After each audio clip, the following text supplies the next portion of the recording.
You have been holding back on this one stress relieving habit. Would you like me to tell you what it is?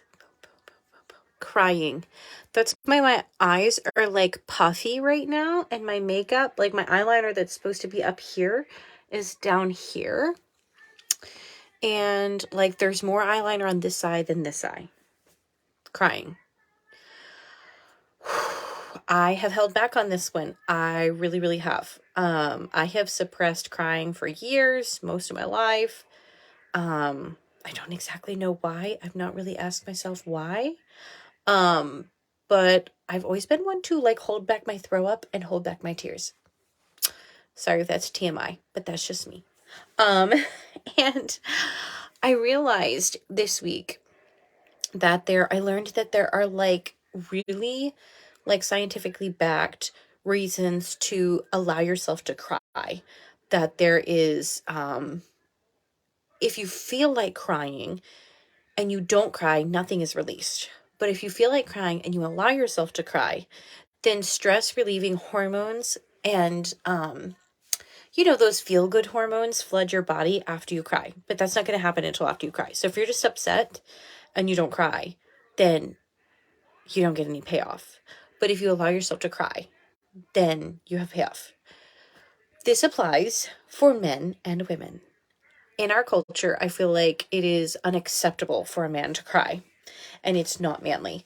And I think that's ridiculous, actually. So I am here to tell you, you are missing some things that you can tap into if you are suppressing your crying. And there are a lot of reasons why people will suppress their crying. One lady that I was talking with said she was afraid to start crying because she thought she would never stop. Never. And so we pursued that. Do you think you would never stop crying? Well, I probably would eventually. Okay, so would you cry for like a year? No. A month? No. A week? Maybe. Okay, what would happen if you cried for a week straight and didn't stop? And we went through all of that, and we realized it really wasn't as bad as she had thought it would be. And she also realized if she started crying, she probably wouldn't cry for a week. It would probably be more like a day or two at the most. And honestly, really, it probably would have been a couple of hours of her crying. But she had suppressed crying for years because it made certain people around her uncomfortable and they would get frustrated with her and all of the things. So I don't know what your story is with crying. I don't know why you've suppressed your crying, but give it some thought and open your mind to the possibility of allowing yourself to cry. Before I even cried this evening, early this morning, I came across this verse in the Bible. I like to read the Bible. Do you like to read the Bible? Give me a thumbs up if you like to read the Bible. And I read a verse, literally, I feel like I have never read before. I have never noticed this verse. And I've read my Bible a lot, and I've read in the book of Psalms a lot. It's one of my favorites. Psalms, Proverbs, those are two of my favorites. But I came across this verse and I was like super surprised. I've never seen it. So it said, it's in Psalm 126 if you want to fact check me, and it's verses 5 and 6. And it says, they that sow in tears shall reap in joy.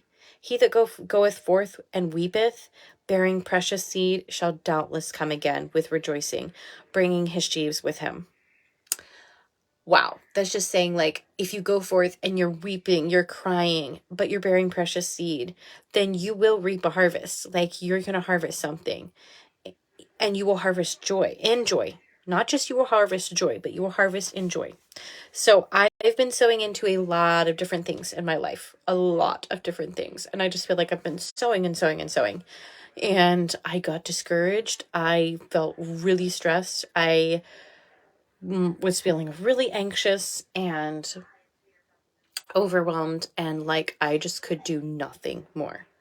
Like I really couldn't do anymore. And I'm in my bathroom right now. I just realized I matched the shower curtain. How weird is that? I just realized that. Guys, I matched my shower curtain. Oh my goodness. Anyway, I am hiding in my bathroom. Did I hide here to cry? No, I hid here to do a live video while the kids watch Green Acres, and I'm getting ready to go out and join them because Green Acres is hilarious. So, um, I did not hide in my bathroom to cry because I want my children to know it's normal to cry, that it's okay to cry. I want us to be able to express the things that we need to express when we're crying. I want to be able to express that, and I want them to feel free to express that. So when I started crying, Melania got a little bit upset. Martin came over. I don't think he ever cried, but Martin came over beside me, and he's always very, very much of a quiet, wide-eyed supporter when I cry. And Edwin cried with me. He's always done that since he was little. But we talked. We talked about things like when Mama says things to Daddy, like, I don't think I can do this anymore. I don't think I can do this tonight. I don't think, I just feel like I can't. Then how does that make him feel? And that makes him feel like he needs to pick up the slack. So we talked about how, no, that does not mean he needs to pick up the slack. That's not his responsibility. Mommy and Daddy are the adults here, and it's our responsibility to take care of certain things. And when I say I feel like I can't do those things, it is not his responsibility to step in. So crying in front of my kids opened up a door for conversation, and it opened up the idea that it's okay to cry. And I was honest with him. I was like, I don't want to cry in front of you guys because I feel like when I cry in front of you guys that you feel like I'm crying because you're the problem. And you are not the problem. Because children are odd. You may be crying about something totally unrelated, and they will walk away thinking like they're the problem. That's very common. Like they should do something to make you happy.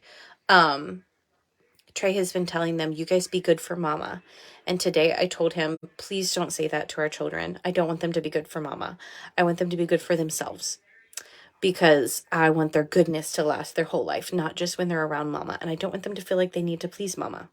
So, if you've been holding back on crying, I really encourage you, don't do it. Like, I don't really know what this is going to produce. I know already, stress hormones are going to be reduced and feel-good hormones are going to go up.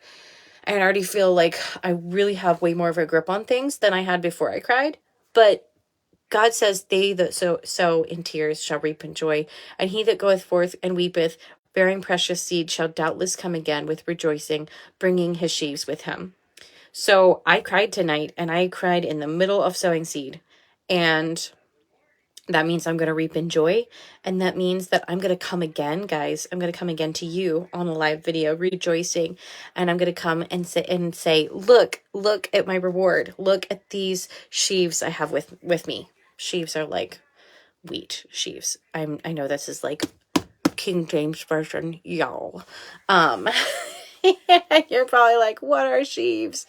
Yeah, it's your harvest. So I'm going to come again, rejoicing and bringing my harvest to you guys and saying, look, oh my goodness, look at what God is doing in my life. Look at what's these seeds that I planted that sprouted. So just another keeping it real post with you, matching my shower curtain. No, oh my goodness, and it's like a drama llama. So yeah. And I painted this sign up on the ceiling. Well, not on the ceiling, but by the ceiling. This says, no drama, just llamas. And yeah, no drama, just tears. So I love you guys. Bye.